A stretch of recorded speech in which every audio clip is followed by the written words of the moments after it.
لوگ مسلمان بن کر کفر کریں گے، چھوٹی نشانیاں۔ مسجدوں میں لوگ ہوں گے لیکن دل میں ایمان نہیں ہوگا، زبان سے کلمہ لیکن دل سے دنیا کی محبت۔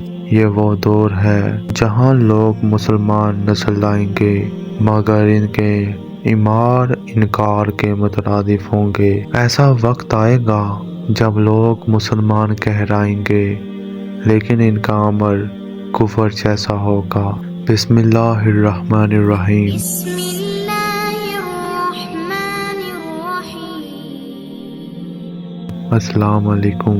رسول اللہ صلی اللہ علیہ وآلہ وسلم نے فرمایا، ایک وقت آئے گا جب لوگ اسلام کا دعویٰ تو کریں گے لیکن ان کے دلوں میں ایمان کا نور نہیں ہوگا۔ آج ہم دیکھتے ہیں کہ مسجدیں بھری ہوتی ہیں لیکن ذکر اللہ سے زیادہ لوگ موبائل اسکرین پر مصروف ہیں۔ ایمان کا نور کہیں کھو گیا ہے۔ دن کا زیادہ ٹائم سوشل میڈیا پہ موبائل یوز کرنے میں گزرتا ہے۔ کچھ لوگ نماز پڑھتے ہیں لیکن جھوٹ، دھوکہ، حسد ان کی زندگی کا حصہ ہیں۔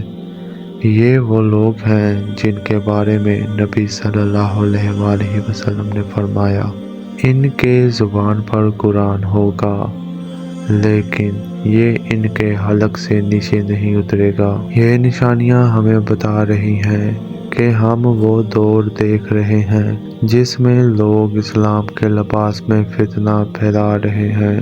ایمان صرف زبانی ہے، دل سے نہیں۔ منافق لوگ سب سے نیچے کی آگ میں ہوں گے کیونکہ انہوں نے اسلام کو صرف دکھاوا بنایا۔ یہ دور ایمان کی آزمائش کا ہے۔ اپنے دل کا محاسبہ کریں، ہم اصل مسلمان ہیں یا صرف نام کے؟ رسول اللہ صلی اللہ علیہ وآلہ وسلم نے سب کچھ پہلے ہی بتا دیا تھا۔ اب فیصلہ ہمارے ہاتھ میں ہے، ہم دنیا کے مسلمان ہیں یا پھر آخرت کے۔